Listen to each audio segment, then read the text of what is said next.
بالقاسم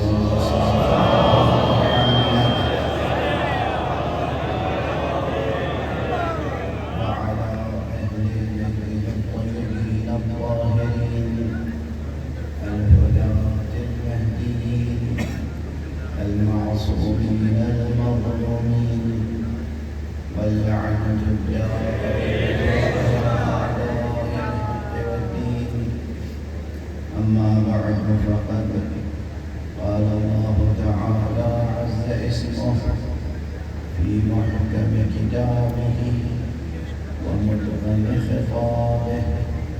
بسم الله الرحمن الرحيم. ونفس وما سواها فألهمها فجورها وتقواها. قد أفلح من زكاها وقد خاب من دساها. صدق الله العلي العظيم.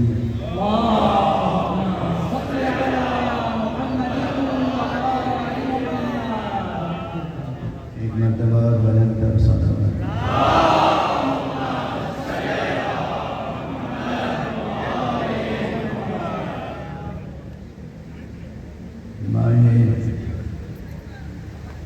محرم الحرام کی مجلسوں کے سلسلے جاری ہیں اور یہ مہینہ اکثر میں پہلے یہاں سے 20-22 پہلے میں یہ مطالعہ عرض کیا کرتا تھا. شاید ذہنوں میں یاد وہ یہ بات کہ ماہ مبارک رمضان تنزیل قرآن کا مہینہ ہے اور ماہ محرم تعویل قرآن کا. یہ کوئی خطیبانہ جملہ نہیں تھا بلکہ اس میں تفسیر و تعویل قرآن کے حقائق پوشیدہ ہیں. قرآن مجید اور عطرت مصطفیٰ صلی اللہ علیہ وسلم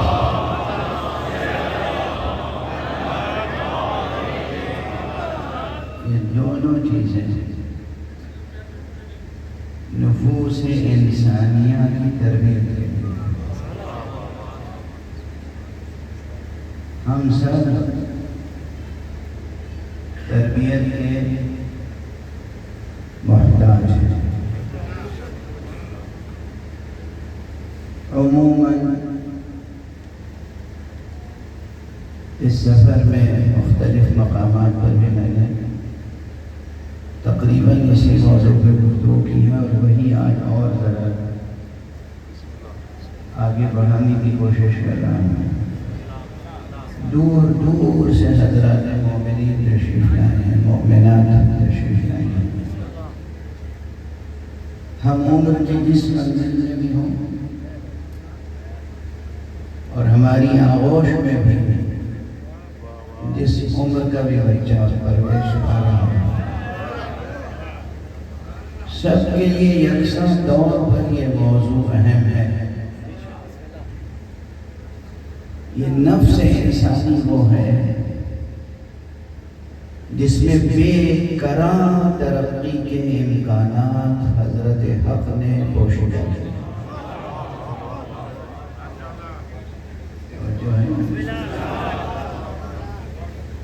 حضرت واجب حضرت حق سبحانہ و تعالی نے اس نفس انسانی میں بے کراں ترقی کے اور امکانات پوشیدہ ہیں. تو اگر کوئی بوڑھا ہے 100 برس کا, 110 برس کا, تب بھی اسے مایوس نہیں ہونا چاہیے کہ اب تو میں کیا بن سکتا ہوں. آپ بوڑھے ہو گئے, اب بھی آپ سلمان بن سکتے ہیں.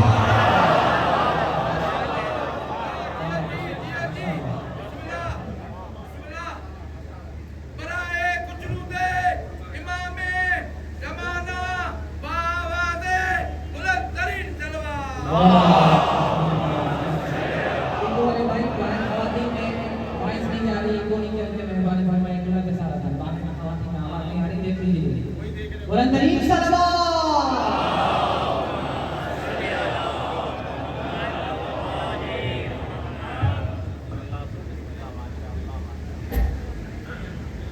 اب آواز سمجھ رہی ہے؟ آواز پھر وہاں سے ٹھیک ہے.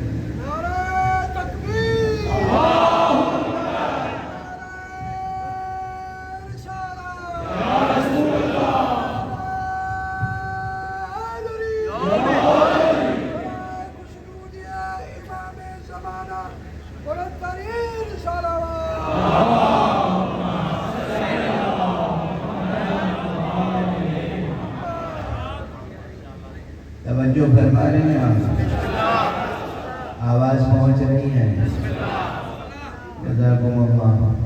تو میں گزارش یہ کر رہا ہوں اس فقیر کے یہ جملے یاد رکھیں گے. کبھی بھی نہ اپنی ذات سے مایوس ہونا چاہیے نہ حق سبحانہ و تعالی. مایوسی کفر ہے. مایوسی سے بڑا کوئی کفر نہیں. وہ پروردگار جو سخت پتھر سے پانی کے لطیف چشمے جاری کر سکتا ہے.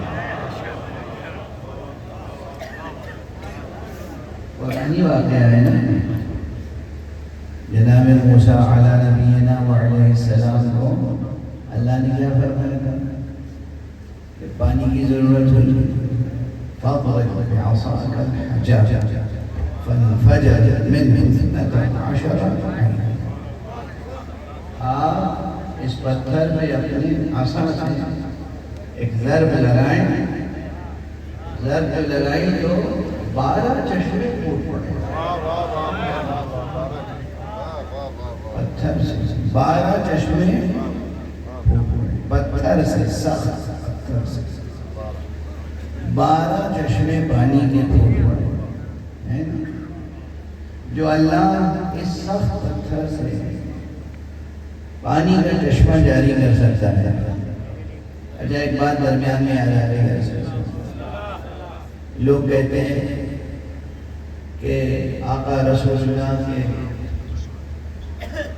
بڑے نواسے حضرت امام حسن مجتبیٰ کا تذکرہ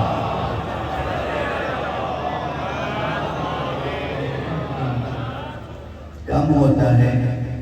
وہ آج یہ ہدیہ تبرک لے کے جائیں. میں نے روایت پڑھی کہ جناب امام حسن مجتبیٰ علیہ السلام بچپن کا زمانہ ہے ظاہری طور پر اور بچوں کے درمیان کھیل رہے ہیں. کیا وہ بچے رہے ہوں گے جن کے ساتھ ہمارے نبی زادے کھیلتے ہوں گے؟ ہمارے بچے نبی زادوں کے ساتھ تو نہیں کھیلتے مگر اتنا ہمیں یقین ہے کہ نبی زادوں کے تذکروں میں کھیلتے ہیں.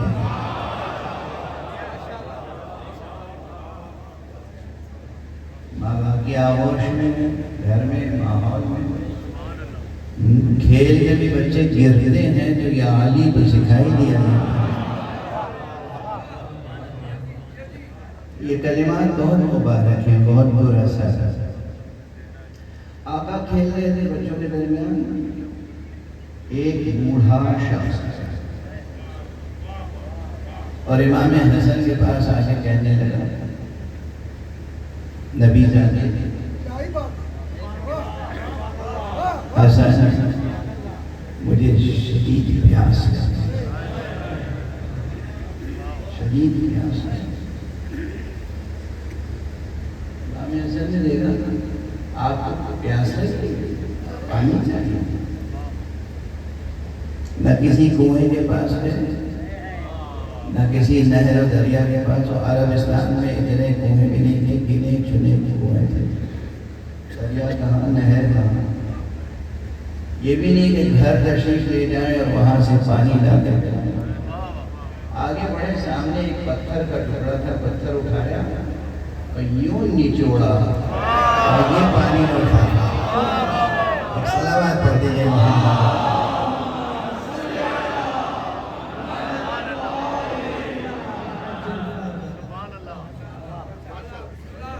معذرت ہے وہ جناب موسیٰ تھے جنہیں اللہ نے حکم دیا کہ پتھر پہ عصا مارو اور اللہ کے حکم سے وہ چشمے پھوٹے اور یہ امام حسن مجتبی تھے پتھر اٹھایا یا نچوڑا ایک تو طرف بچے کی بظاہر دیکھیں کہ بچے کی اٹھی کتنی طاقت کتنی انسانی سطح سے سوچتے رہیے مگر یہ عام بچہ تو تھا نہیں یہ اس کا بیٹا تھا جس نے کبھی بچپن میں اژدہے کو نچوڑ کے رکھ دیا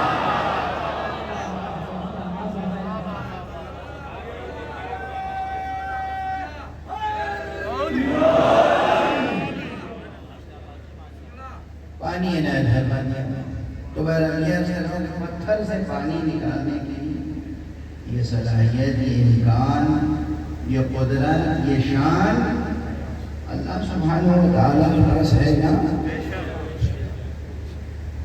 جو اللہ پتھر سے لطیف پانی جاری کر سکتا ہے وہ کسی بھی عمر میں آپ کو آب حیات معرفت عطا کر سکتا ہے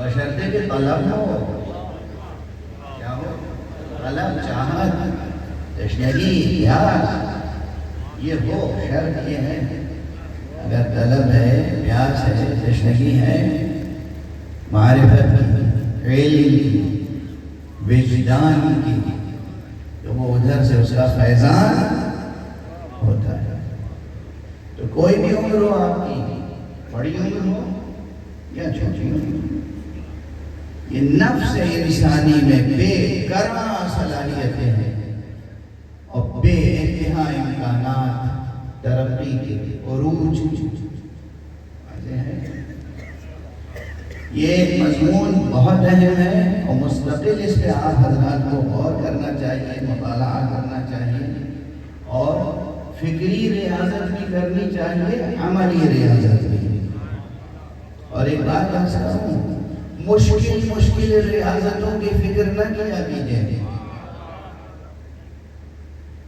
وہ بات سلسلے ایسے ہیں کہ اس میں بڑی مشقتیں سکھاتے ہیں یہ کیجیے یہ کیجیے میں گرانا نہیں چاہتا بتانا نہیں اشارہ نہیں کرنا چاہتا آپ حضرات کو چاہتا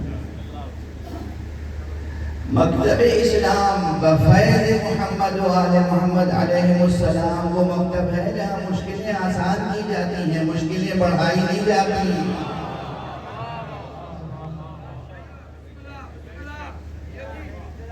مشکلیں آسان کی جاتی بڑھائی نہیں جاتی تو نفس انسانی کو پروان چڑھانے کے لیے ویسے کوئی بہت مشکل کام نہیں کرنے ہیں کہ معلومات دریا میں کھڑے ہو گئے آدھا جسم دریا میں ڈوبا ہوا ہے آدھا جسم باہر ہے سورج کی تپش ہے رات کی شبنم ہے اور صاحب کیا کر رہے ہیں تپسیا کر رہے ہیں ریاضت کر رہے ہیں ایسے ہی نفس بالیدہ ہوگا قوی ہوگا کھڑے ہوئے دن رات کسی سے پوچھا آپ کتنے دن سے کھڑے ہیں معلومات 10 سال سے ایسے کھڑے ہیں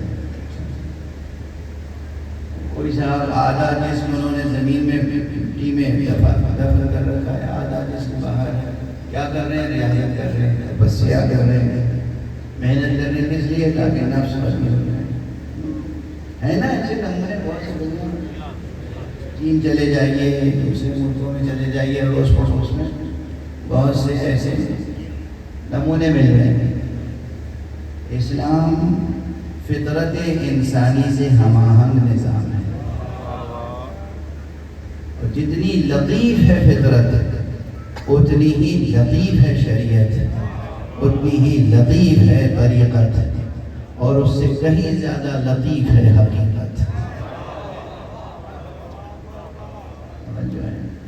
تو اس نفس انسانی کو پروان چڑھانے کے لیے کیا ضروری ہے اب ذرا سا یہ بھی عرض کر دوں کہ عام طور پر جو علماء ظاہر کہلاتے ہیں یعنی جو صرف ظاہری شریعت پر عمل درآمد کرتے ہیں اور میرا خیال ہے جتنی کرتے ہیں اس سے زیادہ کرانے کی کوشش کرتے ہیں. کثر اللہ امثالہم، اللہ ان کی توفیقات میں اضافہ فرمائے، ان کی خدمتوں کو قبول فرمائے. کچھ باتیں میں لطیف انداز میں کہہ جاتا ہوں تو وہ لطافت بھی کچھ ضروری ہے نا.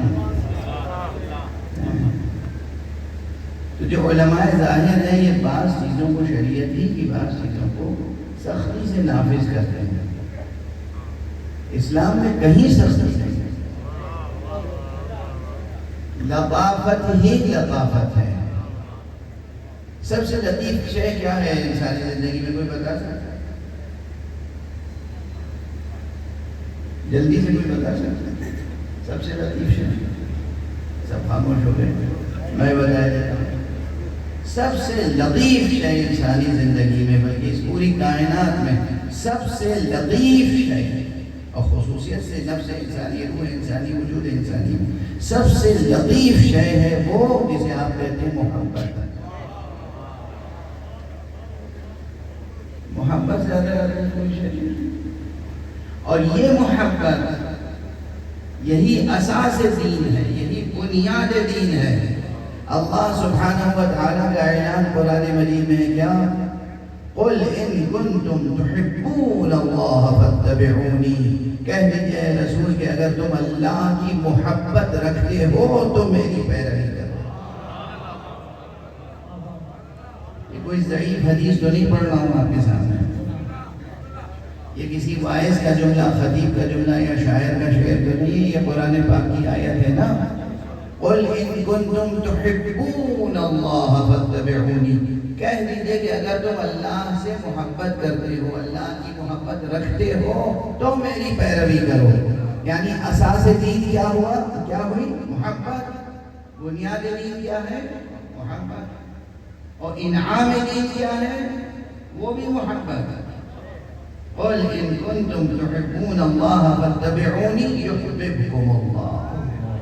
کہہ دیجئے کہ اگر تم اللہ کی محبت رکھتے ہو تو میری پیروی کرو. انعام میں اللہ بھی تم سے محبت کرے گا.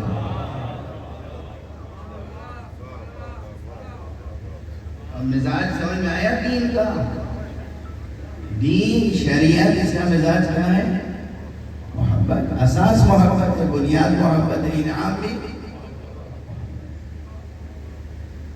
تو یہ دین جس کی اساس اور بنیاد محبت پر ہے اور لطیف ترین بنیاد ہے، اس دین میں واقع اگر آپ محبت کے ساتھ عمل پیرا ہوں تو اللہ سبحانہ و تعالیٰ کی طرف سے توفیقات کی ارزانی ہوتی ہے. توفیق ہی توفیق ملتی چلی جاتی. لفظ زبان پر آ گیا توفیق، تو اب اس کے معنی بھی 1 منٹ میں ایک جملے میں سمجھا لوں. 1 منٹ تو بہت، منٹ میں تو 60 سیکنڈ میں ایک جملے میں. توفیق کسے کہتے ہیں؟ ہر آدمی کہتا ہے مولانا دعا کیجیے گا مجھے توفیق حاصل ہو. توفیق کیا چیز ہے؟ توفیق کا روٹ ورڈ ہے واو فے قاف. توفیق کے معنی ہے کہ اللہ سبحانہ و تعالیٰ کی طرف سے، اس کے لطف سے، اس کے کرم سے آپ کو کسی بھی کار خیر یا کسی بھی عمل صالح کے انجام دینے کے لیے سارا ماحول موافق ہو جائے. ماحول موافق ہو جائے، تمام اسباب اور وسائل موافق ہو جائیں کہ آپ وہ کام انجام دے سکیں. اسی کا نام ہے توفیق. یعنی علم حاصل کرنا چاہتے ہیں، کیسے علم حاصل ہوگا؟ ظاہری طور پر کوئی اچھا استاد مل جائے، اچھی کتاب مل جائے، اچھی جگہ مل جائے، اچھی فرصت مل جائے، اچھی سپورٹ مل جائے. اگر اللہ چاہے گا یہ سب چیزیں ملتی چلی جائیں، اسی کا نام توفیق ہے.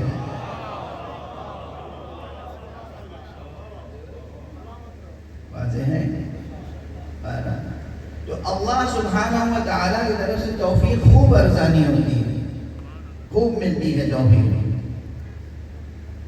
اگر آپ اپنے نفس کو پروان چڑھانا چاہیں، دیر گفتگو نہیں کروں گا، تو قرآن مجید میں یہ موضوع شروع سے آخر تک مسلسل موجود ہے. دو تین چیزیں جو بالکل سامنے نہیں ہیں لیکن اوجھل ہیں وہ عرض کرتے ہیں. یہ جو سورہ مبارکہ شمس ہے جس کی میں نے تلاوت کرنے کی سعادت حاصل کی، یعنی اس کی چند آیتیں، کیا عظیم و شان سورہ ہے. آپ حضرات میں سے اکثر کو یاد ہوگا، اب یاد نہیں ہے تو یاد ہونا. اللہ کا کلام ہے، مولا کا کلام ہے، رب کا کلام ہے، اس چاہنے والے کا کلام ہے جو آپ کو بہت چاہتا ہے. اللہ آپ سے ایک ایک کو بہت محبت کرتا ہے. اللہ کتنی محبت کرتا ہے بتائیں. ایک بہت بڑے عارف بزرگوار کے پاس ایک شخص گیا، کہا مجھے کوئی دعا بتا دیجیے جو دعا میں کروں تو میری حاجت پوری ہو جائے. کہا جاؤ اللہ سے یہ کہو، اے پروردگار تجھ کو تیری اس محبت کا واسطہ جو مجھ سے ہے، میرا یہ کام اللہ.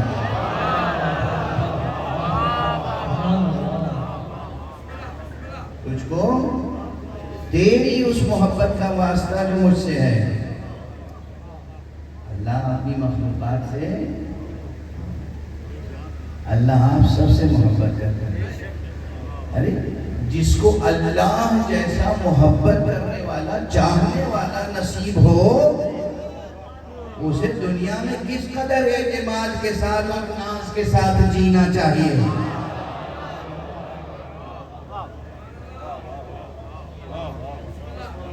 کچھ سمجھ میں آ رہی ہے بات؟ اب جینے میں مزہ آئے گا کہ نہیں؟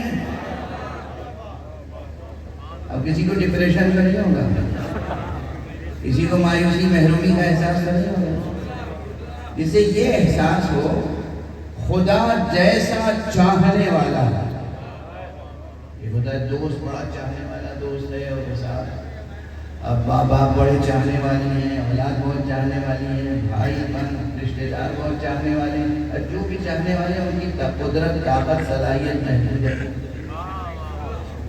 سب سے پہلے یہ تصور کرنا چاہیے وہ چاہنے والا ہمیں نصیب ہے جس کی بے کران قدرت ہے. واضح ہو رہی ہے بات؟ میرا آنا سوارت ہو جائے گا.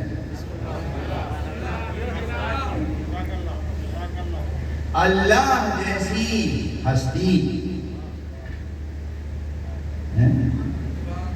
آپ سے محبت کرتی ہے تو اب اور کسی کی ضرورت ہے؟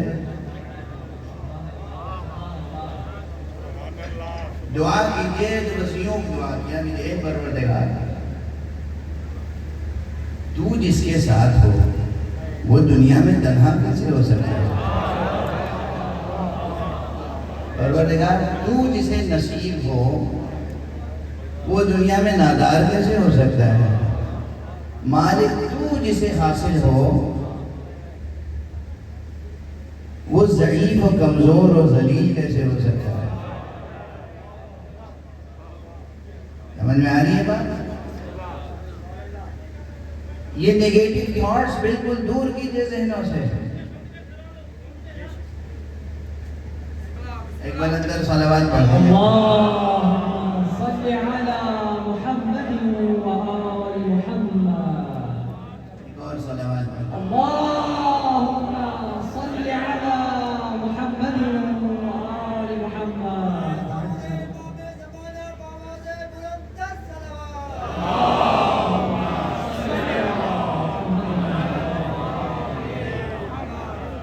ایک ایک فرد مرد، خواتین، بچے، جوان جو ہیں سب سے میں گزارش کر رہا ہوں درد مندی کے ساتھ، دل سوزی کے ساتھ آج ایک نئی زندگی لے کے جائیے گا اس مجلس سے. نیا عزم، نیا حوصلہ، نیا اعتماد، نئی زندگی. آپ میں سے ہر ایک کو وہ حاصل ہے اللہ سبحانہ و تعالیٰ ہے آپ کے ساتھ. اس نے خود قرآن مجید میں اعلان کر دیا ہے نا کہ ہم اپنے مخلوقات میں ہر ایک کے ساتھ رگے گردن سے زیادہ قریب ہیں،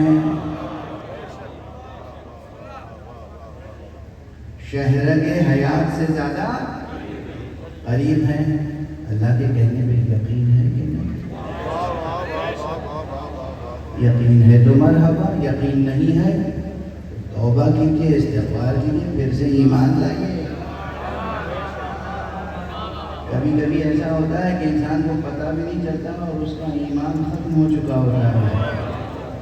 مثلا رسول کے ساتھ کوئی جنگ کر رہا ہو، رسول کو چھوڑ کے چلا جائے، ایمان کرے،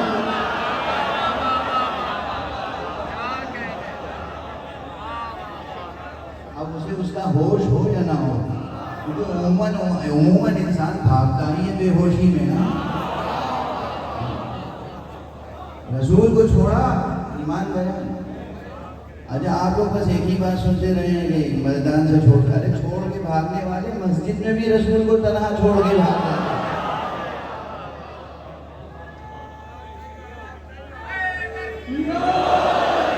میں کسی تاریخ سے نہیں پڑھ رہا ہوں، میں کسی ضعیف روایت سے نہیں پڑھ رہا ہوں۔ قرآن مجید میں سورہ جمعہ ہے کہ نہیں؟ سورہ جمعہ کے آخر میں کیا ہے؟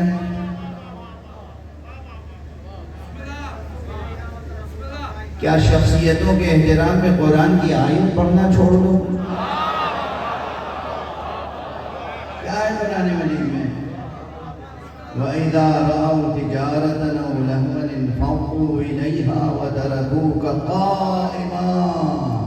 جب وہ کسی تجارت کا کارواں دیکھتے ہیں یا کھیل تماشے کا کارواں دیکھتے ہیں تو اے رسول آپ کو مسجد میں تنہا کھڑا قیام کی حالت میں چھوڑ کے بھاگ جاتے ہیں۔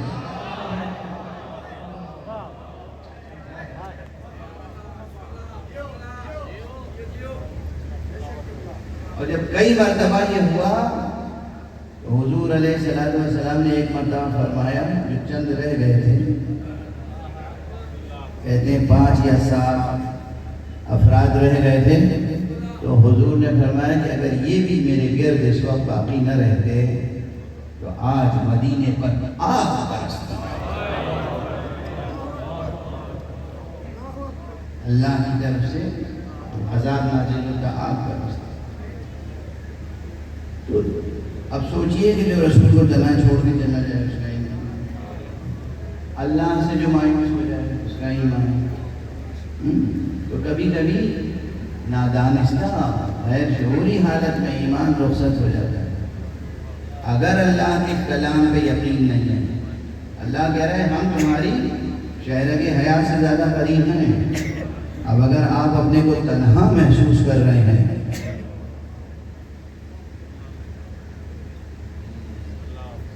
غیر شعوری طور پہ آپ کیا ہو رہے ہیں؟ توجہ ہے؟ اگر آپ کو اللہ پاک کے اس قول پر یقین نہیں ہے، قرآن پاک کی کسی ایک آیت پر بھی شک ہو، شبہ ہو، یقین نہ ہو، ایمان کہلائے گا؟ ایمان رخصت ہو۔ پھر سے اشہد ان لا الہ الا اللہ وحدہ لا شریک لہ واشہد ان محمدا عبدہ ورسولہ۔ کہ مسلمان بننے کی ضرورت ہے، اسلام میں واضح ہے بات، بالکل واضح۔ اللہ آپ کے ساتھ ہے، اور جب اللہ آپ کے ساتھ ہے پھر آپ تنہا نہیں ہیں۔ اس اللہ نے آپ کو جو نفس عطا کیا وہ کتنا لطیف ہے، اور اس کا تذکرہ جہاں جہاں کیا ہے کس انداز سے کیا ہے۔ اب یہ سورہ مبارکہ بسم اللہ الرحمن الرحیم، والشمس وضحاها والقمر اذا تلاها، قسم ہے سورج کی اور اس کی پھیلی ہوئی روشنی کی۔ ظاہر میں اس سے مراد یہی سورج ہے، یہ جو روزانہ صبح کو طلوع ہوتا ہے اور شام کو غروب ہو جاتا ہے، لیکن اس کی تعویلی تفسیر، باطنی تفسیر کیا ہے؟ قسم ہے آفتاب رسالت کی اور اس کی پھیلی ہوئی روشنی کی، والقمر اذا تلاها، اور قسم ہے چاند کی جب سورج کے بعد نکلے، سورج کے پیچھے پیچھے چلے۔ ظاہر میں بھی یہی ہوتا ہے، جب سورج ڈوب جاتا ہے تو چاند روشن ہوتا ہے، تعبیری مقام میں بھی ہے، یہ قسم ہے اس ماہتاب ولایت کی، جب آفتاب نبوت بظاہر غروب ہو جائے تو وہ طلوع ہو۔ صلوات پڑھتے محمد اللهم صل على محمد وآل محمد۔ اللہ اکبر۔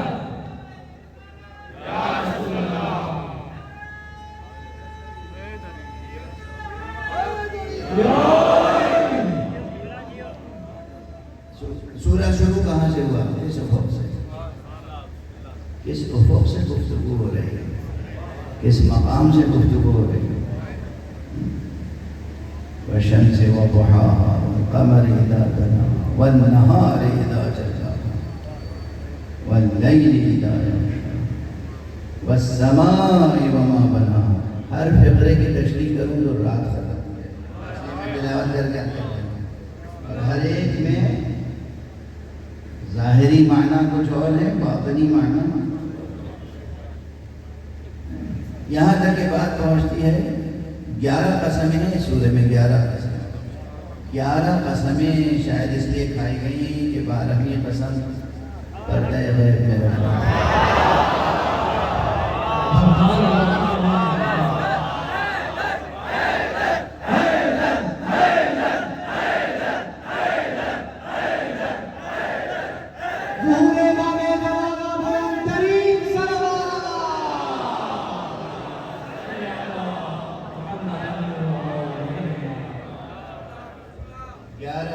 کھانے کے بعد جو بات کہی گئی وہ کیا ہے؟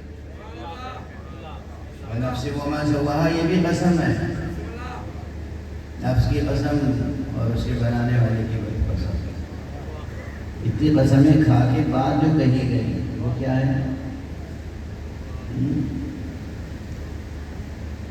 وہ بات یہ ہے کہ اللہ سبحانہ و تعالی نے اس نفس میں خوبیاں بھی الہام فرمائیں اور خامیاں،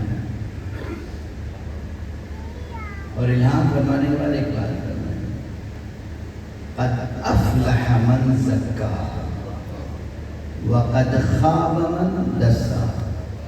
بس 2 لفظوں پہ آج گفتگو ہوگی، بس زکاہا اور دساہا۔ قد افلح من زکاہا، فلاح پائی اس نے جس نے اس نفس کو پروان چڑھایا، اور خائب و خاسر اور ناکام اور محروم رہا وہ من دساہا۔ دسا کے معنی، دسا کے معنی سمجھتے ہیں آپ؟ دال سین اور اس کے اوپر ہے تشدید، دسا۔ دسا کے معنی ہے زمین کھود کے مٹی کے نیچے کسی چیز کو چھپا دینا، دبا دینا۔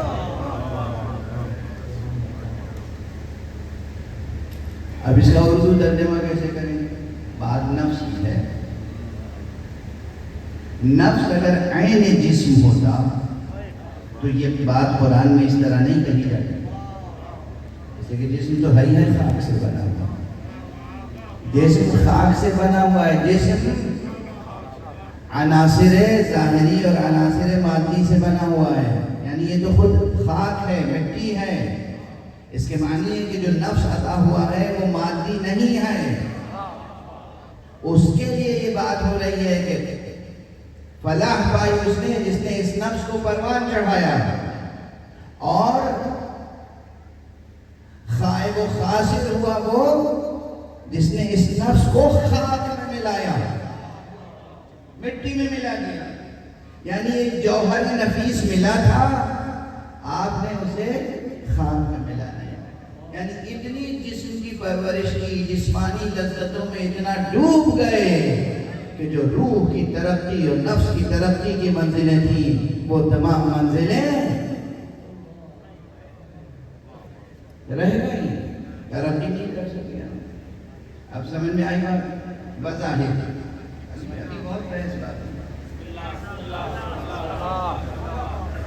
نفس کے پروان چڑھانے کے کیا معنی ہے اور نفس کے خاک میں ملا دینے کے کیا معنی ہے؟ پہلی چیز تو وجودی اعتبار سے، آنٹولوجیکل اعتبار سے میں عرض کر دوں کہ یہ ہے کیا؟ نفس ایک حقیقت ہے، نفیس، لطیف، گراں قدر، گراں بہا اور مجرد یعنی ایبسٹریکٹ، جس میں بے کرا امکانات پوشیدہ ہیں، بے کرا امکانات۔ اچھا یہ امکانات وہی بات ہے، ابھی میں آ رہا تھا تو زمینوں کی طرف اشارہ کیا میرے بھائی نے اور کہا کہ دیکھیے یہ زمینیں بالکل صحرا ہوا کرتی تھی کبھی، اب یہاں پر ہر طرف سبزہ ہی سبزہ ہے۔ تو میں نے کہا اس کے معنی یہ ہیں کہ ذرا نم ہو تو یہ مٹی بہت زرخیز ہے سب۔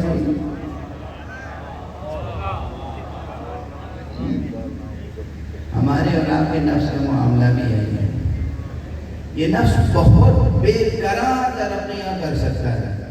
ہمیں کیا عرض کریں، معصومین کی بات نہیں، ابھی ہماری آپ کی بات ہو رہی ہے۔ دست ادب جوڑ کے عرض کر رہا ہوں، آج عجیب کیفیت ہے تو کچھ باتیں عرض کر رہا ہوں۔ جب ہم معصومین کے فضائل بیان کرتے ہیں تو لوگ سمجھ نہیں پاتے، ہم کہہ رہے ہیں پہلے اپنے نفس کا جائزہ لیجئے، ذرا توجہ کیجئے اپنے نفس پر، ذرا سی توجہ اپنے نفس پر کیجئے۔ اللہ پر توکل، محمد اور آل محمد علیہ السلام سے توسل اور ان کے بتائے ہوئے طریقے پر عمل، پھر دیکھیے خدا آپ کا نفس کیسی قوتیں بیدار ہو جاتی ہیں۔ آپ بالکل یہ نہیں کہ 40 سال ریاضت کیجئے اور 50 سال ریاضت کیجئے، چند روز میں نفس کتنی ترقی کرتا ہے۔ اگر انہی واجبات شرعیہ اور انہی مستحبات شرعیہ پہ عمل ہو، معرفت کے ساتھ، محبت کے ساتھ، عشق کے ساتھ، توجہ کے ساتھ، تو پھر آپ میں خدا یہ طاقت دے دیتا ہے کہ وہ چیزیں جو ان آنکھوں سے نظر نہیں آ سکتی نظر آنے لگتی ہیں، فاصلے مٹ جاتے ہیں، دیواروں کے پہاڑوں کے حجاب بھی حائل نہیں ہوتے، حقیقتیں ایک عارف ایک سالک دیکھتا ہے اور بیان کرتا ہے۔ سمجھ میں آ رہی ہے؟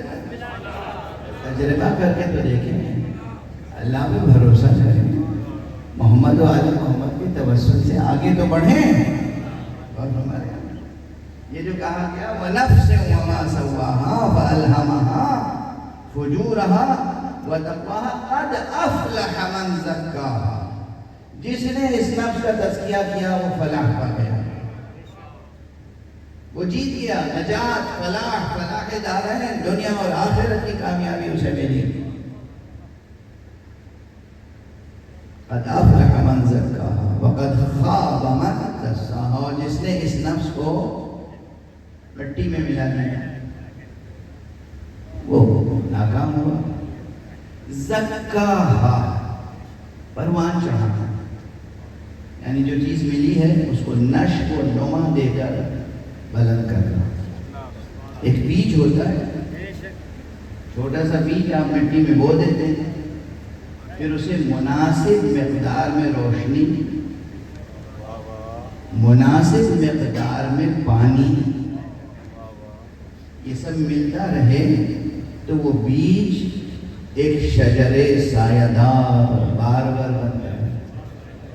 دو چیزیں بہت ضروری ہیں، پانی اور روشنی، ٹھیک ہے نا؟ یہ نفس کا تخم بھی اس مٹی کے بدن میں، اس جسم میں بو دیا گیا ہے، اور روشنی کا انتظام بھی ہے، پانی کا انتظام بھی ہے، اور کہا گیا کہ اب تم مناسب مقدار میں توجہ دو، نفس کو پروان چڑھاؤ۔ پروان چڑھانے کے معنی بس اتنے سمجھ لیجیے فی الحال کہ نہ اسے روشنی سے محروم رکھو نہ پانی سے محروم رکھو، مناسب مقدار میں جو روشنی اور پانی ہے وہ اسے فراہم ہوتا رہے، تو پھر تم ترقی کرتے چلے جاؤ۔ کیسے آپ درخت کو کیسے پروان چڑھاتے ہیں؟ پودا لگاتے ہیں، پودوں کی قسمیں، کچھ پودے جو ہیں انڈور ہوتے ہیں، آؤٹ ڈور ہوتے ہیں. جو انڈور ہیں انہیں کتنی روشنی چاہیے، جو آؤٹ ڈور پلانٹس ہیں انہیں کتنی روشنی چاہیے، کس فصل میں کیا چاہیے، جانتے ہیں نا یہ سب. یہ تو آپ کو خوب جانتے ہوں گے، ہم کیا بتائیں گے آپ. لیکن روشنی چاہیے ہوتی ہے، پانی چاہیے ہوتا ہے، اور وہ بھی مناسب مقدار میں. ہر پودے کو اس کے لحاظ سے الگ الگ پانی چاہیے. بعض پودے ایسے ہیں جنہیں زیادہ پانی دے دیجیے تو جل جاتے ہیں. اب یہ تو اپنے اپنے ظرف کی بات ہے.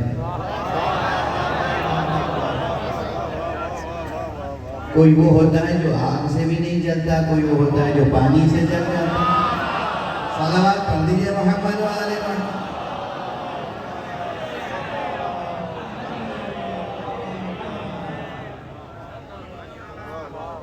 واضح ہے. کوئی وہ ہوتا ہے جو آگ میں بھی نہیں جلتا، اور کوئی وہ ہوتا ہے کہ جو پانی سے جل جاتا ہے. اور ہمارے یہاں کتنی بڑی بڑی باتیں آگے بڑھتی چلی جا رہی ہیں.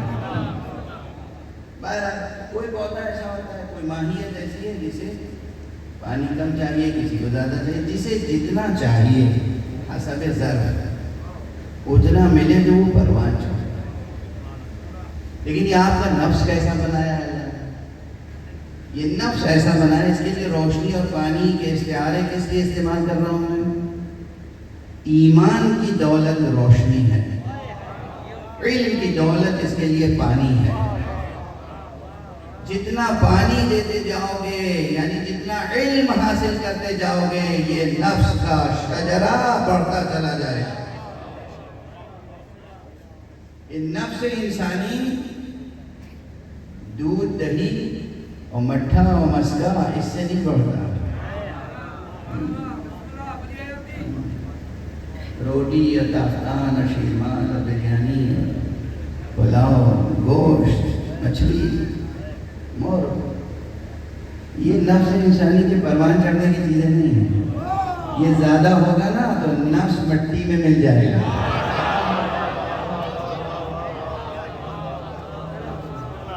سمجھ بات؟ نفس مٹی میں مل جائے گا. جہاں یہ چیزیں زیادہ ہوئی، جتنی ضرورت ہے جینے کے لیے، مطلب وہ پرانی بات پرانوں کے انداز میں کہہ دوں کہ جینے کے لیے کھاؤ، کھانے کے لیے نہ جیو. ٹھیک ہے نا؟ یہ ایک سلیقہ ہے، یہ ایک نفس پر خود ایک آپ کتنا کھانا اور کتنا نہیں کھانا. مختصر غذا، مختصر غذا دوبارہ. لیکن یہ مادی غذا تو مختصر کہا گیا، مختصر. علم کے لیے کہیں کوئی آیت اور حدیث نہیں ہے کہ مختصر ہے. یاد رہے گی یہ بات؟ معلوم پڑھ رہے تھے، پڑھتے پڑھتے نوکری مل گئی، پڑھائی چھوڑ دی. یہ کیا چیز؟ ایسے ہی جہالتیں پڑھتی ہیں، ایسے ہی پروان چڑھتی ہیں جہالتیں. اچھا خاصا پڑھ رہے تھے، شادی ہو گئی، تعلیم چھوڑ گئی. یہ کیا؟ اور شادی کے باوجود تعلیم نہیں حاصل کر سکتے. شادی وقت پر کرو اور عہد کرو، عقد کے وقت یہ شرط کرو، مہر کے وقت یہ شرط کرو کہ دیکھو تم بھی پڑھنا اور ہمیں بھی پڑھنے دینا. تم بھی پڑھتی رہنا، ہمیں بھی پڑھنے دینا. تم بھی پڑھتے رہنا، ہمیں بھی پڑھنے دینا. زندگی کی لطف و لذت کی باتیں الگ ہیں، محدود جتنی جس وقت اللہ نے جیسا کہا ہے، جتنی فطرت کا تقاضا ہے، بس اس سے زیادہ نہیں. اس سے زیادہ کیا ہے؟ اصل کس لیے پیدا ہوئے ہیں ہم؟ اصل کس لیے پیدا ہوئے ہیں؟ یہیں ہمیشہ رہنے کے لیے؟ کہیں واپس جانا ہے پلٹ کے؟ وہ جہاں واپس پلٹ کے جانا ہے وہاں کے لائے دولت سمیٹنا ہے. وہ دولت کہاں سے ملے گی؟ صرف اور صرف اور صرف علم حاصل کرنا. سندھ کے مومنین، سندھ کے مسلمین، سندھ کے رہنے والے بڑے اچھے لوگ ہیں، لطیف، اہل ولا، اہل محبت، مگر میری دست ادب جوڑ کے گزارش ہے علم حاصل کرنے کے لیے اور کوشش کریں، جہالت کو مٹائیں۔ دو چیزیں ہیں مٹانے کے لیے، ایک جہالت، ایک غربت، ناداری، مفلسی۔ اللہ سبحانہ و تعالیٰ یہ نہیں چاہتا کہ کوئی مفلس ہو، نادار ہو، فقیر ہو، غریب ہو، نہیں، ہرگز نہیں۔ بہت پہلے یہ جملہ میں نے یہاں کہا تھا اسی منبر پہ، یاد ہے مجھے، آج پھر دوہراتا ہوں کیونکہ لوگ بھول جاتے ہیں کہ افلاس سے، فقر سے، فاقے سے، ناداری سے چہرے کا رنگ زرد ہو جائے یہ اللہ اور رسول کو پسند نہیں ہے۔ سب کچھ ہو پاس، خوف خدا سے چہرے کا رنگ زرد ہو جائے یہ پسند ہے۔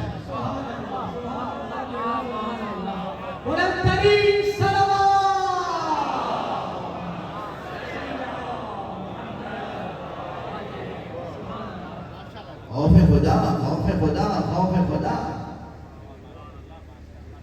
خوف خدا بھی، خوف خدا اگر سچا خوف خدا ہے تو وہ بھی نفس کو پروان چڑھانے کے لیے کام آتا ہے۔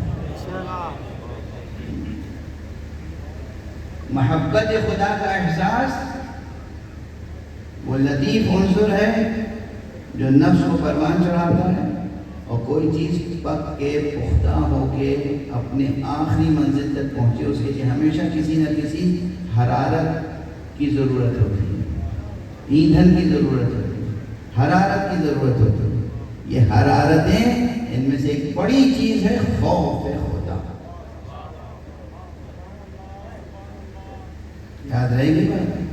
بس سبحان اللہ کہہ کے یہی میرے سارے جملے واپس کر کے نہیں چلے جانا، عرض ہی اتار دیا۔ خوف حق، خوف خدا۔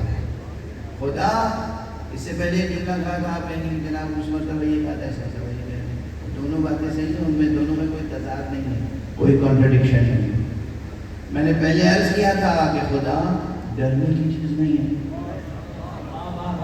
خدا تو محبت کرنے کی شے ہے۔ آج بھی وہ درست ہے، خدا سے محبت کیجیے، لیکن کیا جس سے محبت کی جاتی ہے اس سے ایک محترمانہ خوف نہیں رکھنا؟ بچے باپ سے محبت کرتے ہیں مگر باپ سے ڈرتے بھی ہیں کہ نہیں؟ یہ جو باپ سے ڈر ہوتا ہے، یہ جو ماں سے ڈر ہوتا ہے، اس میں محبت بھی شامل ہوتی ہے، احترام بھی شامل ہوتا ہے، عظمت بھی شامل ہوتی ہے، پاس و لحاظ شامل ہوتا ہے، اسی کا نام خوف رکھ دیا جاتا ہے۔ وہ منفی خوف ہے، یعنی ماں باپ سے، بزرگوں سے جو بچوں میں ڈر ہوتا ہے وہ والا ڈر نہیں ہوتا جو سانپ سے اور بچھو سے اور شیر سے ہوتا ہے۔ دونوں قسم کے ڈر الگ الگ ہیں نا، اب اس سے زیادہ تو وضاحت نہیں ہو سکتی ہے نا، الگ الگ۔ ایک قاتل، اب معاف کرنا، ایسے الفاظ میں استعمال نہیں کیا کرتا تھا مگر اب کرنے لگا ہوں، صحافت دنیا کی ایسی ہے، بہت بہت معافی چاہتا ہوں۔ ایک قاتل، ایک ظالم، ایک جابر، ایک غنڈے سے، ایک بدمعاش سے خوف ہوتا ہے نا، وہ خوف منفی ہے، وہ خوف مطلوب نہیں ہے، وہ خوف نہیں ہونا چاہیے۔ وہ خوف جب بھی لاحق ہو تو بس یہ سوچ لو کہ ہم خدا رکھتے ہیں،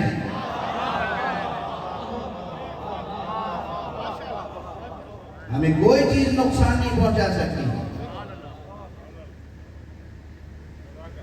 یہ صرف خطابت نہیں ہے، یہ صرف خطابت نہیں ہے، آپ کی وہ آواز سبحان اللہ کے لیے نہیں عرض کر رہا ہوں، میں تو کوشش یہی کرتا ہوں کہ کوئی ایک لفظ، کوئی ایک جملہ ایسا نہ کہوں جو صرف آپ کی داد کے لیے، حسن ثنا کے لیے، حسن ستائش کے لیے حقیقت ہے اور ٹھوس حقیقت۔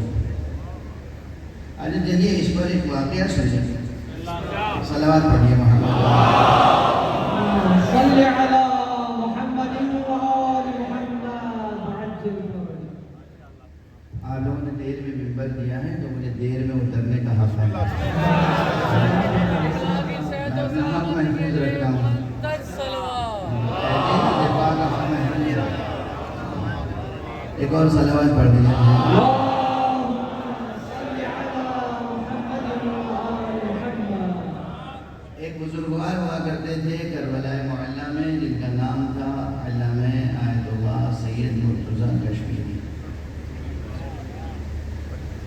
ان کی قبر مبارک ابھی بھی جائیے گا تو صحن امام حسین علیہ السلام میں موجود ہے. بہت بڑا سا کتبہ ان کی قبر پہ لگا ہوا ہے، اس پہ جائیں. یہ سید مرتضیٰ کشمیری عالم، فقیر، مجتہد، زاہد، مقدس، عارف انسان کے عاشق اہل بیت. بہت سے واقعات ہیں، بہت سے. مثلا انہی کا ایک واقعہ ہے. حرم سے زیارت کرنے نکلے، ایک طالب علم ملا. آقا میں درس میں آج نہیں جا سکتا. کیوں؟ تو وہ کتاب حجرے میں رہ گئی، حجرے کی چابی کھو گئی. حجرے کی چابی، کلید، مفتاح کھو گئی. اب تالا توڑنا پڑے گا، کیا کرنا. کتاب جو ہے وہ حجرے میں. آپ تشریف لے گئے شفقت سے اور گئے اور جا کے تالے پہ ہاتھ رکھا، تالا کھل گیا. لوگوں نے بعد میں پوچھا کہ کیا آپ کو مادر جناب موسیٰ کا نام معلوم ہے؟ مشہور ہے نا کہ جناب موسیٰ کی ماں کا نام لیجئے تو تالے کھل جاتے ہیں. انہوں نے کہا کہ مادر جناب موسیٰ کا نام، اس کی کیا ضرورت ہے؟ مجھے اپنی مادر گرامی فاطمہ زہرا کا نام.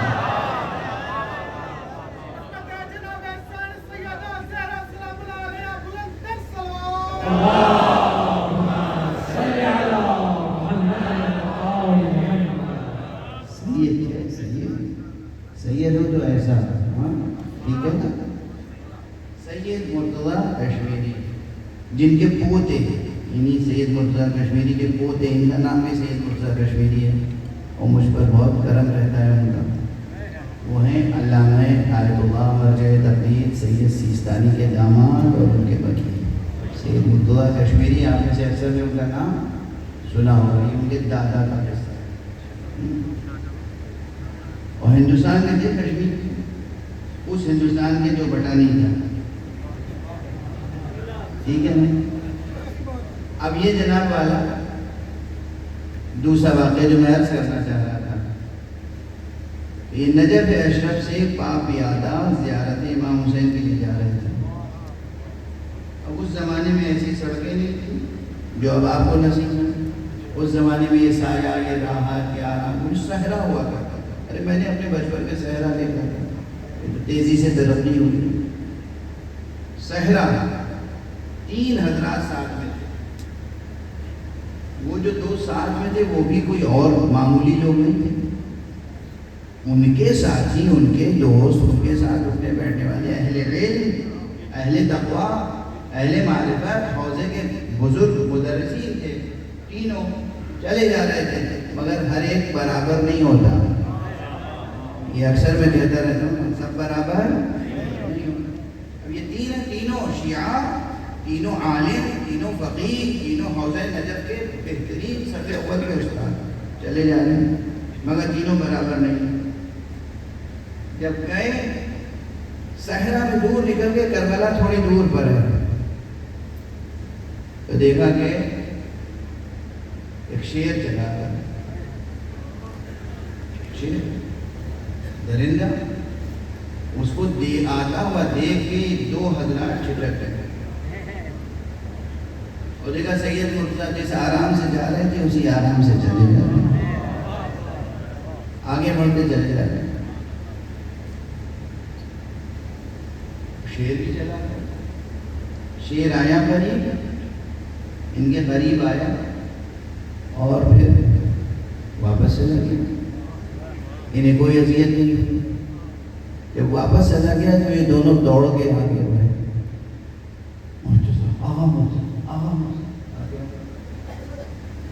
کیا ہوا؟ میں کیا دیکھ رہا ہوں؟ ہم کیا دیکھ رہے تھے؟ کیا دیکھ رہے تھے؟ کہ یہ شیر آیا اور چلا گیا. کہاں؟ کہ آپ کو ڈر بھی نہیں لگا، آپ ویسے ہی چلے جا رہے تھے. ایک ہی جملہ کہا، بس اسی جملے کے لیے آپ کو ذہن دے رہا.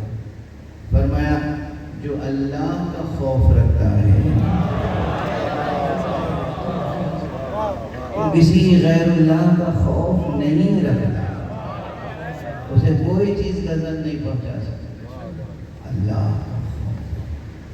اللہ کی محبت بھی ضروری ہے، اللہ سے خوف۔ اسی لیے قرآن مجید میں بار بار ہے اتقوا اللہ اتقوا اللہ اتقوا اللہ، اللہ کا خوف کرو، اللہ کے لیے تقوی اختیار کرو، اللہ کے لیے واضح ہے۔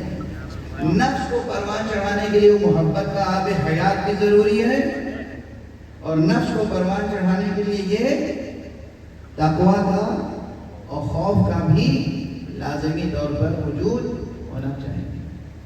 بات آگے بڑھا تیزی سے، یہ نفس کو پروان چڑھانے کے لیے اور کیا کیا چاہیے؟ سب سے بڑی چیز علم، معرفت۔ اور پروان چڑھانے کے کیا معنی ہے؟ تزکیے کے کیا معنی ہے؟ تزکیے کے معنی یہ ہے کہ اس نفس کو جو ابتدائی طور پر بھی زندگی کی صلاحیت رکھتا ہے، اس میں زندگی بڑھتی چلی جائے۔ ٹھیک ہے، واضح ہے؟ زندگی بڑھتی چلی جائے، اسے کہتے ہیں پروان چڑھنا۔ زندگی گھٹتی چلی جائے تو پروان چڑھنا نہیں ہوا نا۔ علم جب آپ حاصل کرتے چلے جائیں گے تو آپ کا نفس پروان چڑھتا چلا جائے گا۔ اچھا، آپ قرآن مجید کی ایک آیت اور میں سنا تھا کہ نفس کو پروان چڑھانے کے لیے، زندہ سے زندہ تر کرنے کے لیے، زندگی کی قوت میں اضافے کے لیے اللہ سبحانہ و تعالیٰ نے فرمایا یا ایھا الذین آمنوا استجیبوا للہ وللرسول اذا دعاکم لما یحییکم۔ اے ایمان لانے والو، تم جب اللہ اور اللہ کا رسول تمہیں پکارے، دعوت دے کسی امر کی طرف، تو پھر لبیک کہنا تاکہ تمہیں زندگی مل جائے۔ اذا دعاکم لما یحییکم، تمہیں جلانے کے لیے، تمہیں زندگی بخشنے کے لیے وہ پکارتا ہے۔ خود اس آیت میں بڑی لطافت ہے، میں تو ایک جو نکات کی طرف اشارہ کر کے گفتگو کو مختصر کرتا ہوں۔ نفس کو علم چاہیے، اور علم کہاں سے ملے گا؟ علم ملے گا باب علم سے، علم ملے گا مدینہ علم سے۔ رسول نے تعارف کرا دیا انا مدینۃ العلم علی بابها، میں مدینہ علم ہوں، میں شہر علم ہوں، اور علی اس کا در ہے۔ بس سیدھا سیدھا راستہ یہ ہے، اگر واقعاً وہ علم حاصل کرنا ہے کہ جس سے آپ کو زندگی مل جائے، لازوال زندگی، تو آپ کو وابستہ علی ابن ابی طالب۔ حضرت مولا علی علیہ السلام بلند ترین صلوات۔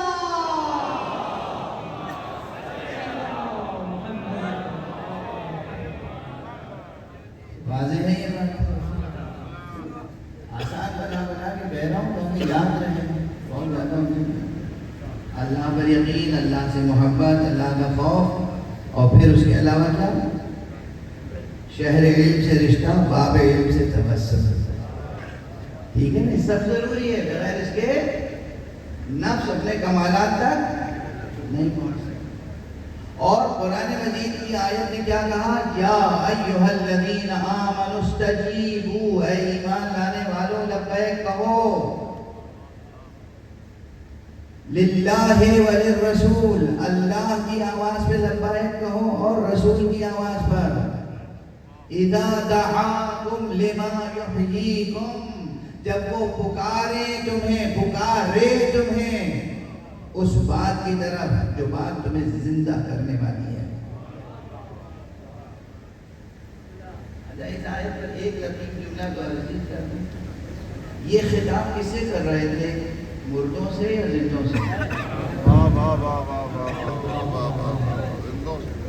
اللہ اور اللہ کے رسول کی آواز پر، اس آواز پر جو زندہ کرنے والی ہے، لبیک کہو۔ قبرستان میں کھڑے ہو کے یہ پڑھ رہے تھے، قبروں کے درمیان، جمادات کے درمیان، جو زندہ تھے انہی سے تو خطاب تھا۔ اس کے معنی یہ ہے کہ بتا رہے تھے کہ یہ زندگی جو تمہاری ہے یہ اصل میں زندگی نہیں ہے، دراصل وہ زندگی ہے جو رسول کی آواز پر لبیک کہنے سے حاصل ہوتی ہے۔ رسول جب بلائے لبیک کہنا تو تم تم زندگی پاؤ گے، وہ زندگی جو ہمیشہ باقی رہنے والی ہے، وہ زندگی جو ہمیشہ باقی رہنے والی ہے۔ یہ زندگی تو ختم ہو جائے گی، 100 برس جی لیں گے، 110 برس جی لیں گے، 125 برس جی لیں گے، بالآخر یہاں سے ختم ہونا ہے۔ وہ زندگی جو ہمیشہ باقی رہے گی، وہ زندگی کس عمل سے حاصل ہوگی؟ یا خدا کی آواز پر لبیک کہنے سے، یا رسول خدا کی آواز پر لبیک کہنے سے۔ اب کون لبیک کہتا ہے اور کیا پاتا ہے اور کس وقت کس کی کیا سمجھ میں آتا ہے، بس دو ایک مثالیں دے دوں جلدی سے۔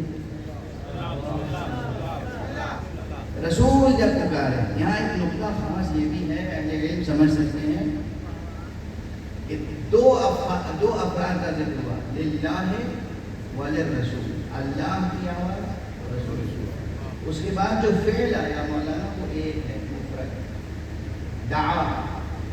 اگر دعا کی ترکیب کریں سردی تو دعا واحد کا کلمہ ہے نا، واحد کا صیغہ ہے دو، اللہ اور رسول، اور بعد میں صیغہ فعل آیا واحد کا۔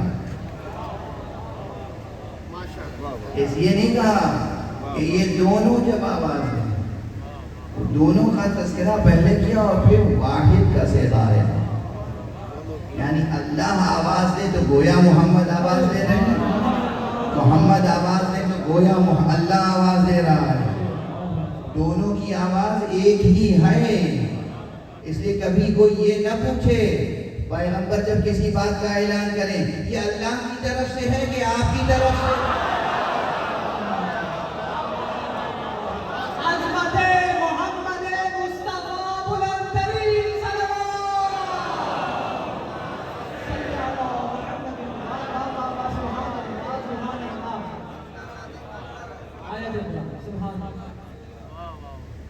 کبھی کسی امر میں یہ نہ پوچھو یا رسول اللہ یہ اللہ کی طرف سے یا آپ کی طرف سے؟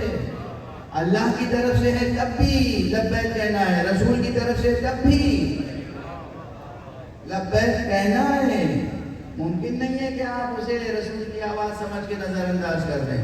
قرآن مجید کی واضح آیت ہے، ایک کیا اور بہت سی آیتیں میں تو ایک مقامات کر کے ایک مجلس میں 1 گھنٹے سوا گھنٹے میں انسان کتنی باتیں پیش کر سکتا ہے اور کتنی آیتوں کی وضاحت کر سکتا ہے۔ یوں رٹ کے تو حافظان قرآن 1 گھنٹے میں 2-4 پارہ سنا دیں آپ کو، بالکل مگر سمجھنے سمجھانے کے لیے آیتوں کو وقت دینا پڑتا ہے، ٹھیک ہے؟ تو بس آگے بڑھنا۔ یا ایھا الذین آمنوا استجیبوا للہ وللرسول اذا دعاکم، اگر وہ تمہیں پکارے، رسول پکارے تو گویا خدا پکار رہا ہے، خدا پکارے تو خدا تو پکار ہی رہا ہے، ٹھیک ہے نا؟ اب پکار کا اثر کس پہ کیسا ہوتا ہے اس کی مثالیں سن لیجیے، میں 2 مثالیں دے دی تھے۔ ایک شخص مسجد میں ہے، نماز پڑھ رہا ہے، رسول دیکھ رہے ہیں کہ نماز پڑھ رہا ہے، رسول اسے پکارتے ہیں، رسول آواز دے رہے ہیں، دیکھ رہے ہیں نماز پڑھ رہا ہے، رسول آواز دے رہے ہیں، وہ سن رہا ہے کہ رسول آواز دے رہے ہیں، اور جناب نماز میں مشغول ہے، سوچ رہے نماز پوری ہو جائے جب رسول کے پاس جائیں گے، یعنی گویا اللہ کے پاس کھڑے ہیں، اللہ کے محضر میں اللہ کو چھوڑ کے رسول کے پاس کیسے جائیں؟ جب نماز ختم ہوئی رسول نے کہا میں تمہیں پکار رہا تھا، اے رسول اللہ میں نماز پڑھ رہا تھا، نماز تجھے سکھائی کس نے؟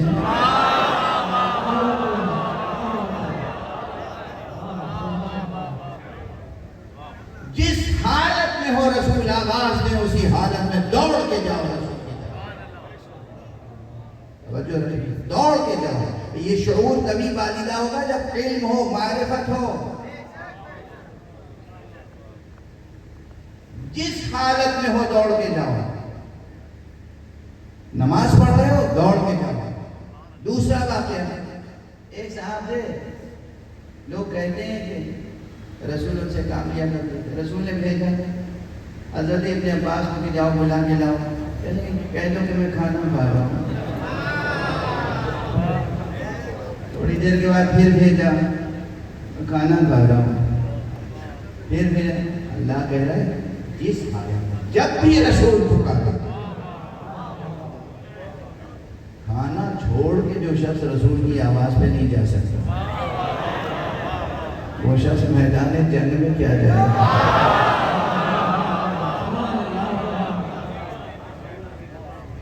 تو رسول کی آواز میں لبیک کہنے والوں میں تو تاریخ ہے، پوری تاریخ، روایت پہ روایت بیان کرتا چلا جاؤں تو 3 راتیں گزر جائیں گی۔ ایک اور مثال دوں، ایک جوان ہے، نئی اس کی شادی ہوئی اور وہ بستر راحت پر ہے، اور رسول نے کہا کہ چلو میدان جنگ میں چلتا ہے، اسی حالت میں اٹھا اور دوڑ گیا، غسل نہیں کیا، طہارت نہیں کر سکا، دوڑ گیا، کیونکہ غسل تو نماز کے لیے واجب ہے نا، میدان جنگ میں جانے کے لیے ویسے غسل تو واجب ہے نہیں، دوڑ گیا۔ انعام کیا ملا؟ جب شہید ہوا رسول نے گواہی دی اس کو ملائکہ نے آ کے غسل دیا ہے۔ رسول کی آواز پر آواز دینے کے نتیجے میں کیا اعزاز نصیب ہوتا ہے۔ سن رہے ہیں بزرگان جوانان عزیز، سب ٹھوس تاریخی واقعات ہیں نا۔ لقب ہی پڑ گیا غسیل الملائکہ، یعنی وہ شہید جسے ملائکہ نے غسل دیا۔ صلوات پڑھتے ہیں محمد، ایک مرتبہ پھر سے بلند ترین صلوات۔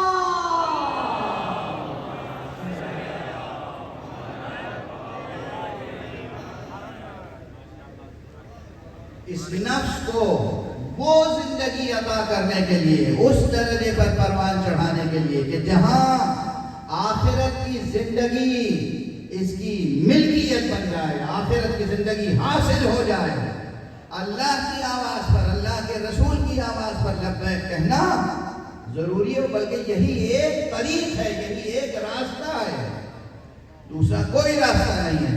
اب کہیں بھی رسول پکارے اور جو کچھ رسول عطا کرے وہ قبول کرنا ہے، اس کی گنجائش نہیں ہے کہ یا رسول اللہ یہ آپ کی طرف سے ہے کہ کیسے ہے کہ خدا کی طرف سے، چاہے وہ روز ذوالعشیرہ ہو، دعوت ذوالعشیرہ کا روز ہو، چاہے وہ میدان غدیر ہو، چاہے وہ خیبر ہو، چاہے وہ خندق ہو، رسول پکارے جو حاضر ہونا ہے، رسول جس چیز سے روک دیں اس سے پیچھے ہٹ جانا ہے، رسول جس چیز کو عطا کریں اسے قبول کر لینا ہے۔ ایک صلوات پڑھیں محمد،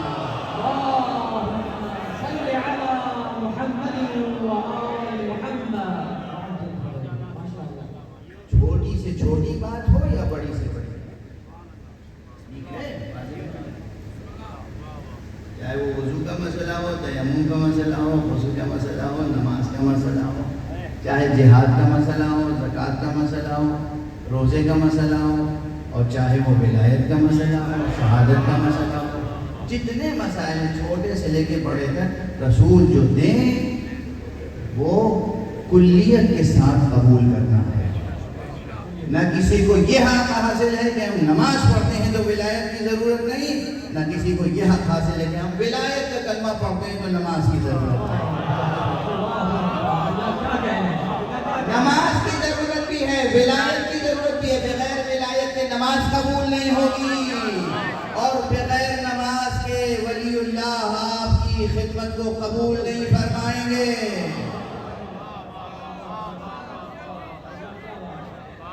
جو چیز بھی خدا کی طرف سے ہے، جو چیز بھی خدا کے رسول کی طرف سے ہے، جو چیز بھی ائمہ اہل بیت کی طرف سے، سب قبول کرنا ہے۔ اپنی رائے کو دخل نہیں دینا، اپنی پسند اور ناپسند کی گنجائش نہیں، اپنے ذوق کی گنجائش نہیں ہے، ہمیں اس میں مزہ نہیں آتا، ٹھیک ہے، پھر چکھیے گا آتش جہنم کا مزہ، کہیے کہنے کی گنجائش واضح ہے۔ دین کو مکمل طور پہ قبول کرنا ہے۔ ہاں یہ ضرور ہے، پھر سے مراتب ہے، نماز و ولایت میں یہ فرق ضرور ہے، جب ولی خدا پکارے تو نماز توڑ کے دوڑو، لیکن جب ولی خدا پردہ غیب میں ہے، ولی خدا نہیں پکار رہا ہے، کوئی مجھ جیسا حقیر فقیر ذاکر خطیب ہم تقریر کر رہے ہیں، اذان ہو گئی. ہاں سندھ میں گفتگو کر رہا ہوں حیدرآباد میں. سنیں گے حضرات؟ یاد رکھیں گے. ہم جیسے حقیر فقیر خطیب کو یہ حق ہے کہ کہیں گے ارے بھائی اذان تو روز ہوتی ہے، آج میں آیا ہوں مجھے سنتا ہوں. اعوذ باللہ استغفر اللہ. آپ کیا، آپ کی حیثیت کیا، آپ کی حقیقت کیا؟ اذان ہو رہی ہے، خدا کے لیے اذان دی جائے تو اس کا احترام لازم ہے. بس بات اتنا ہی نہیں. بس طبیعت میں قوت نہیں. ایک حوالہ دوں گا، آپ کی طبیعتیں منقلب ہو جائیں گی.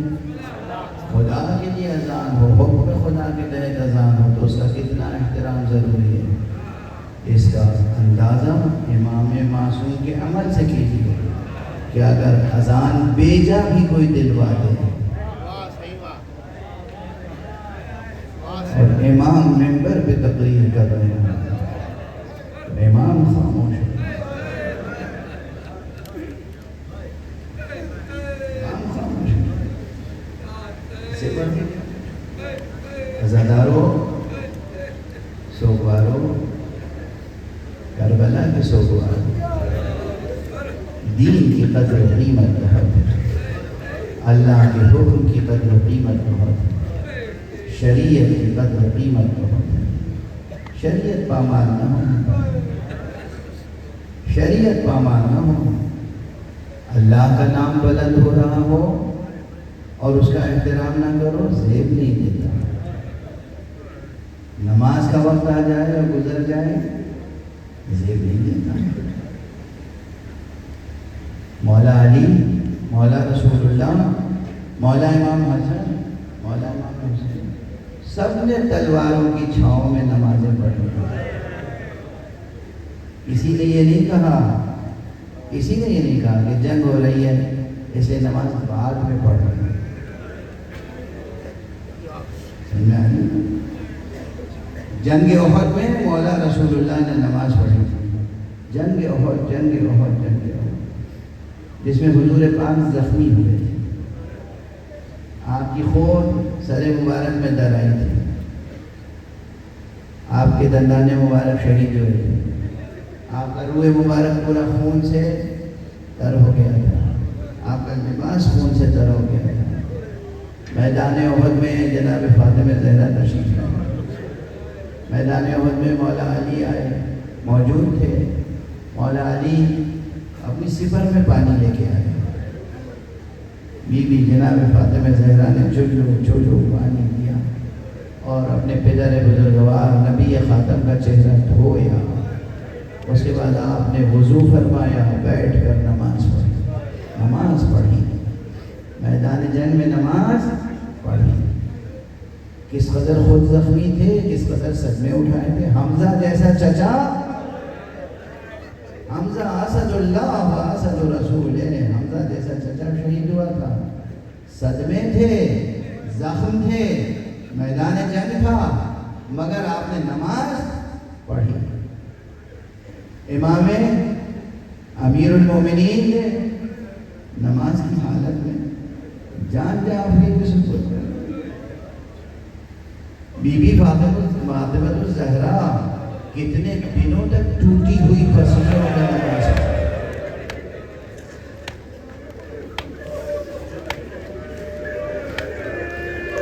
حاضروں کو مانا کیسا زخم تھا. خواتین سن رہی ہیں، خود نماز کی پابندی کریں، اپنی گود میں پلنے والے بچوں کو نماز کا پابند بنائیں. واسطہ دے کے بچوں نماز پڑھو. بی بی فاطمہ جیسے مشقت سے چکی پیس کے حسین کو پالتی تھی، ویسے ہی نماز کو پالا ہے زہرا نے. نماز کو زہرا نے ٹوٹی ہوئی پسلیوں کے ساتھ پالا. امام حسن کی سوانحوں بڑی غور سے پڑھیے گا. اس میں روایت ہے کہ آپ نماز پڑھ رہے تھے جب آپ کے اوپر دشمنوں نے حملہ کیا. آپ زخمی ہوئے, آپ کے قدموں کے نیچے سے مسلح لوٹ کے لے گئے. امام حسن نماز اور قربانی, نماز اور حالت جنگ, اور آقا حسین کی نماز. اس عالم میں نماز صبح عاشورہ ادا کی, اس عالم میں نماز ظہر عاشور ادا کی, اس عالم میں نماز عصر عاشور ادا کی. نماز مجلس کے بہانے سے نماز کی توہین نہ کریں. مجلس, نماز خود ایک مجلس ہے. بہت پرانا میرا جملہ ہے. اگر مختصر ترین نماز, اگر مختصر ترین مجلس کرنی ہو تو 2 رکعت نماز پڑھو. اگر معرفت ہوگی تو نماز کے ہر جز کے ساتھ حسین یاد آئے. اگر معرفت ہوگی, علم ہوگا نا آپ کو, نماز کے ہر رکن کے ساتھ, ہر جز کے ساتھ حسین یاد آئے. قیام میں حسین یاد آئیں گے, تکبیر میں حسین یاد آئیں گے, رکوع میں حسین یاد آئیں گے, سجدے میں حسین. کیا قیام حسین تھا, اور کس کس انداز کا قیام. کبھی خطبہ دینے کے لیے قیام, اور کبھی زمین پہ جھکے اور اکبر کا لاشا اٹھا. کبھی اپنے ہاتھوں پہ بیشیر کا لاشا اٹھایا, کیا قیام ہے حسین. کبھی قاسم کے ٹکڑے بدن کے جمع کیے اور لے کر اٹھے, کیا قیام ہے حسین. اور کیا سجدے حسین کیے. 2 سجدے ذکر کر دوں. ایک وہ سجدہ جو بیشیر کو لحد میں کے سپرد کرنے کے بعد آپ نے سجدہ کیا.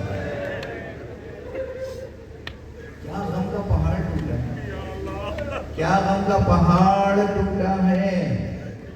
ننھے سے اصغر کی لاش, بظاہر ننھے تھے اصغر, یہ لاش سب سے وزنی لاش تھی جو اٹھائی ہے.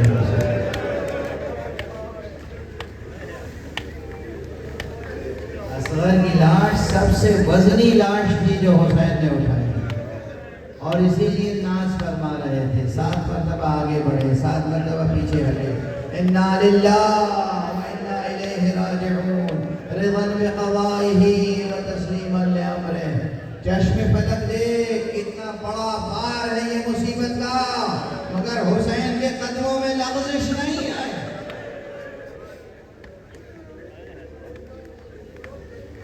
یہ قیام حسینی کی مثالیں ہیں. اور سجود حسینی, اس لاش کو دفن کرنے کے بعد 2 رکعت نماز پڑھی. دشمن بھی حیرت زدہ, حسین نماز پڑھ رہے ہیں, حسین نماز پڑھ رہے ہیں. اور اس کے بعد آپ کا وہ آخری سجدہ تو کس قدر یادگار سجدہ, جس میں آقا حسین نے سجدے میں سر جھکایا ہے, خود اٹھایا نہیں.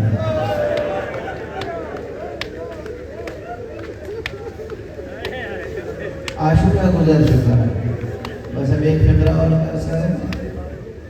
مجلسیں کریں, خوب مجلسیں کریں. یہ عزاداری کم نہیں ہونی چاہیے کسی قیمت پر, مگر عزاداری کو آقا حسین کی عزاداری ہونا چاہیے, اپنے نفس کے خواہش کے مطابق. عزاداری ذکر فضائل, ذکر مسائل, ماتمداری سب کچھ کریں, جتنا کریں کم ہے, مگر اللہ کے احکام اور اللہ کی شریعت اس کی حفاظت. آپ نے پنجتن پاک میں سے ہر ایک کی نماز کا تذکرہ سن لیا. رسول پاک کی نماز جنگ احد میں, مولا علی کی نماز جنگ صفین میں, اور مسجد کوفہ میں 21 رمضان 19 رمضان. اور اس کے بعد مولا علی کے تذکرے میں شاید یہ بہت کم پڑھا جاتا ہوگا کہ جب آپ کے فرق اقدس پہ ضربت لگی ہے اور ان کو اس کے بعد امام حسن اور گھر والے لے کر گھر میں آئے ہیں، تو آپ نے کہا مجھے اس جگہ لٹا دو جہاں میں نماز پڑھا کرتا ہوں، میرا مصلی ہے گھر کا، جو مصلی ہے مسجد البیت، مجھے وہاں لے جاؤ۔ مولا علی کی نماز ہے، بی بی زہرا کی نماز ہے، امام حسن کی نماز ہے، امام حسین کی نماز اور سجدہ آخر۔ لیکن بس اب 2 جملے کہہ کے خاموش ہو جاؤں گا، اور وہ یہ ہیں کہ آپ ذرا تصور فرمائیے زین العابدین کا لقب ان میں سے کسی کا نہیں ہے۔ سید الساجدین، زین العابدین، سب تھے ان میں سے زین العابدین، سب تھے ان میں سے سید الساجدین، مگر بطور خاص یہ لقب کس کے لیے مخصوص ہوا؟ اس لیے کہ ایک مرتبہ حالت سجدہ میں تلوار کا وار سہ لینا آسان ہے، بڑی جرأت کر کے کہہ رہا ہوں، لیکن ہاتھوں میں ہتھکڑیاں ہوں، پاؤں میں بیڑیاں، کمر میں لنگر، گلے میں خاردار توق، جسم مبارک کو اس کے علاوہ بھی لوہے کی زنجیروں سے جکڑ دیا گیا ہے، مگر نمازوں کا سلسلہ جاری ہے، اور 1-2 وقت نہیں، کربلا سے کوفہ، کوفے سے شام تک مسلسل نمازیں جاری ہیں، اس لیے یہ زین العابدین ہے۔ کیا مرتبہ ہے! اجرکم علی اللہ، تمام کی میں نے مجلس، یہ تو سب معصوم تھے نا عصمت کبریٰ پہ فائز، عصمت کبریٰ وہ 4 معصومین میں سے رسول پاک، بی بی زہرا، مولا علی، امام حسن، امام حسین، امام زین العابدین، یہ سب 4 معصومین میں سے ہیں۔ زینب کو آپ 4 معصومین میں شمار ہیں؟ ہائے زینب نے کیا عبادت کی ہے، کیا مصیبتیں سنی ہیں، کیا عبادتیں کی ہیں کہ بی بی کے لیے امام سجاد کا جملہ ہے، خواتین سن رہی ہیں اس لیے خاص طور پہ عرض کروں، بی بی کے لیے جناب سجاد کا جملہ ہے، میری پھوپھی اماں نے کبھی نماز شب کو ترک نہیں کیا، واجب نمازیں نہیں، نماز شب کو ترک نہیں کیا، غالباً بی بی کے لیے نماز شب تو بھائی حسین کی یاد بن کے رہ گئی تھی، اس لیے کہ آقا حسین رخصت ہوتے ہوتے کہہ کے گئے تھے، بہن زینب مجھے نماز شب میں یاد رکھنا،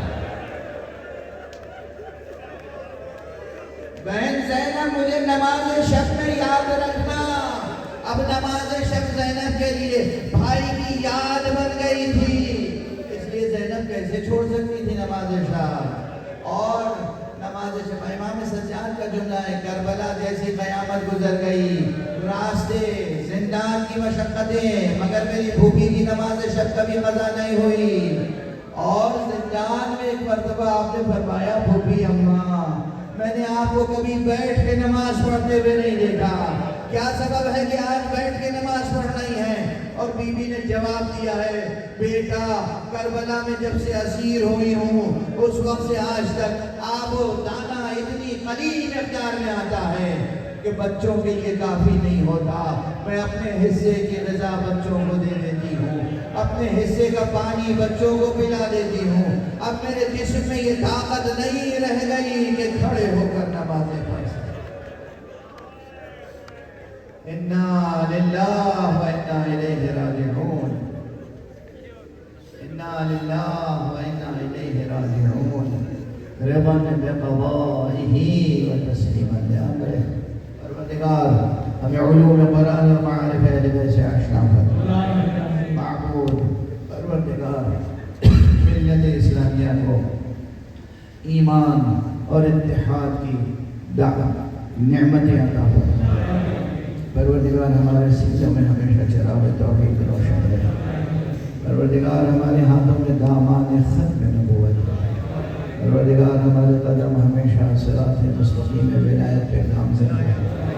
معبود اس خانوادے کو اپنی خاص مرحمت، اپنے خاص لطف، اپنے خاص کرم سے سرفراز کر، جو اس اہتمام سے آقا حسین کی عزاداری کرتے ہیں، پروردگار اپنے ولی آخر کو اس نے ظہور عطا فرما۔